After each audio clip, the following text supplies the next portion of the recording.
ഞാനിപ്പോൾ വെലങ്ങാടിലെ മഞ്ഞച്ചീളി എന്ന് പറയുന്ന സ്ഥലത്താണ് നിൽക്കുന്നത്. നിങ്ങൾ എൻ്റെ പുറകിൽ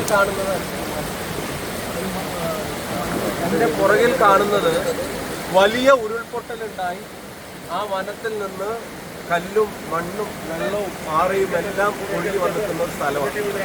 കാണുമ്പോൾ ഇത് ഒഴുകിക്കൊണ്ടിരുന്ന ഒരു പുഴയുടെ പോലെ തോന്നുമെങ്കിലും ഇവിടുത്തെ ഒരു ഭീകരാവസ്ഥ തിരിച്ചറിയാൻ വേണ്ടി ഞാൻ പറയുകയാണ്.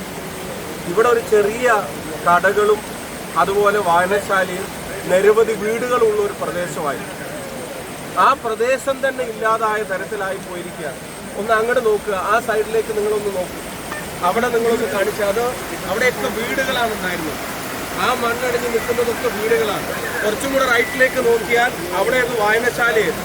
ഇതിൻ്റെ തൊട്ട് താഴെ നിങ്ങൾ താഴോട്ട് നിങ്ങൾ നോക്കും, ഇതിൻ്റെ തൊട്ട് താഴെ കാണുന്ന പാറയും കല്ലും ഒന്നും ഇവിടെ ഉണ്ടായിരുന്നില്ല.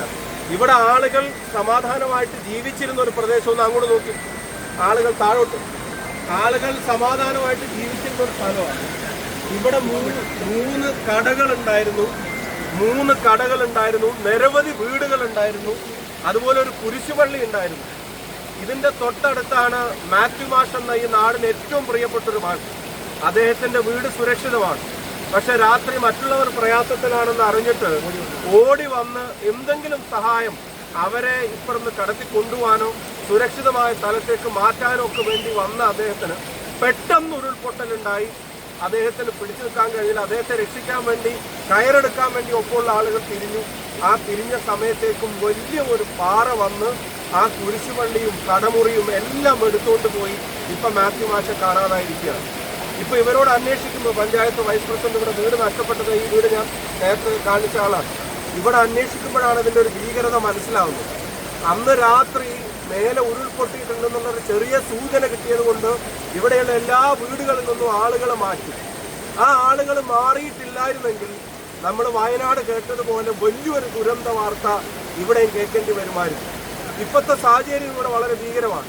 ഞാൻ അപ്പുറത്ത് ഈ മഞ്ഞച്ചീലി അപ്പുറത്ത് മഞ്ഞക്കുന്ന് ഭാഗത്തേക്ക് പോയി. അങ്ങോട്ടേക്ക് ഒരു വാഹനവും പോകാൻ പറ്റില്ല. ഒരാളെ ആശുപത്രിയിലേക്ക് കൊണ്ടുവന്ന് തീർത്തും ഒറ്റപ്പെട്ട് കിടക്കുകയാണ്. അവർക്ക് ഒരു വശത്തേക്കും ഒരു വാഹനത്തിൽ പോകാൻ കഴിയില്ല. രോഗിയായിട്ടുള്ള ആളുകൾ, വയസ്സായ ആളുകൾ വരെയുണ്ട്. അതുപോലെ തന്നെ മരുന്നിന് ആവശ്യമുള്ളവർ ഉൾപ്പെടെ ഒരുപാട് ആളുകൾ അവിടെയുണ്ട്. അവശ്യ വസ്തുക്കളൊന്നും അങ്ങോട്ടേക്ക് കൊണ്ടുപോകാൻ കഴിയാത്ത സാഹചര്യം. ഇപ്പോൾ ഫയർ ആൻഡ് റെസ്ക്യൂവിൻ്റെയും NDRFിൻ്റെയും ടീം നമ്മൾ ആവശ്യപ്പെട്ടതനുസരിച്ച് അവരെല്ലാവരും വന്ന് ഇപ്പോൾ ഒരു താൽക്കാലികമായിട്ട് എന്തെങ്കിലും ഒരു ചാക്ക് അരിയോ ഒരു ക്യാൻ വെള്ളമെങ്കിലും കൊണ്ടുപോകാനുള്ള ഒരു സാഹചര്യം അവിടെ ഒരുക്കാൻ ശ്രമിക്കുന്നുണ്ട്. അത് ഏതാണ്ട് ഇന്ന് പൂർത്തിയായാൽ നമുക്ക് കുറച്ച് സാധന സാമഗ്രികൾ ഈ പ്രദേശത്ത് വേണ്ടി വരും എന്ന് മാത്രമല്ല, ഇവിടെ വീട് നഷ്ടപ്പെട്ടവർക്ക് ഇവിടെ ഇപ്പം ഞാൻ ഈ നിൽക്കുന്ന സ്ഥലത്ത് എന്ത് നഷ്ടപരിഹാരം കൊടുത്താലും ഇവിടുത്തെ ആളുകൾക്ക് ഒരു വീട് ഇവിടെ പണിയാൻ കഴിയാത്തൊരു സാഹചര്യമാണ്. അതുപോലത്തെ ഒരു ഗുരുതര സാഹചര്യത്തിലാണ് ഉള്ളത്. തീർത്തും ഒറ്റപ്പെട്ടിരിക്കുകയാണ്. വയനാടുണ്ടായതുപോലെ തന്നെ അപകടം ഉണ്ടാവുമായിരുന്നു. ഇന്നലെ രാത്രി ഇവിടുത്തെ പൊതുപ്രവർത്തകരും അതുപോലെ തന്നെ പള്ളിയിലെ അച്ഛനും ജനങ്ങളും നാട്ടുകാരും പഞ്ചായത്ത് വൈസ് പ്രസിഡന്റും ഇവിടുത്തെ ജനപ്രതിനിധികളും എല്ലാവരും കൂടെ ചേർന്ന് എല്ലാവരെയും മാറ്റിയത് കൊണ്ട് മാത്രമാണ് വലിയൊരു ദുരന്തത്തിൽ നിന്ന് ഈ നാട് ഒഴിവായത്. അതിൻ്റെ ഇടയ്ക്കും മാത്യു മാഷെ കാണുന്നില്ല എന്നുള്ള സങ്കടം നാടിനൊന്നാകെയുണ്ട്. അപ്പോൾ വെലങ്ങാടിനും കുറച്ച് ആവശ്യങ്ങളുണ്ട്, ഞാൻ നിങ്ങളെ അറിയിക്കാം. വഴിയുടെ കാര്യം ഇപ്പോൾ ഒരു തുടങ്ങി വെക്കുന്നുണ്ട്. ഒരു മെഡിക്കൽ ടീം ഇങ്ങോട്ടേക്ക് വരാനുള്ള തീരുമാനങ്ങളായിട്ടുണ്ട്. പിന്നെ ഫയർ ആൻഡ് റെസ്ക്യൂ NDRFും ചേർന്ന് ഇങ്ങോട്ടേക്ക് ഒരു ജീപ്പെങ്കിലും പോകാനുള്ള ഒരു സംവിധാനമാക്കിയാൽ ബാക്കി അവശ്യ വസ്തുക്കൾ എത്തിക്കാൻ. ഇവിടെ കറണ്ടില്ല, അതുപോലെ തന്നെ ജനറേറ്റർ ഇപ്പോൾ വർക്ക് ചെയ്യുന്നതില്ലാതായിപ്പോയി. പിന്നെ ഒരുപാട് ആവശ്യങ്ങളുണ്ട്, ഞാൻ അറിയിക്കാം. എന്താണെങ്കിലും ഇത് വളരെ ഗൗരവത്തോടെ തന്നെ ഭരണകൂടം കാണേണ്ട ഒരു കാര്യമാണ്. മഴ വീണ്ടും പെയ്യുകയാണ്. ഇപ്പോൾ താമസിക്കുന്ന ഇടങ്ങൾ പോലും സുരക്ഷിതമല്ല എന്ന് അറിയുന്നു. കൂടുതൽ കാര്യങ്ങൾ അറിയിക്കാം. ഇവിടുത്തെ അവസ്ഥയും ഞാൻ പൊതുജനങ്ങളുടെയും ഇവിടുത്തെ ഭരണകൂടത്തിൻ്റെയും മുമ്പാകെ കൊണ്ടുവരികയാണ്. ദയനീയമായ ഭീകരമായിട്ടുള്ള അവസ്ഥയാണ് ഇവിടെ നിലനിൽക്കുന്നത്.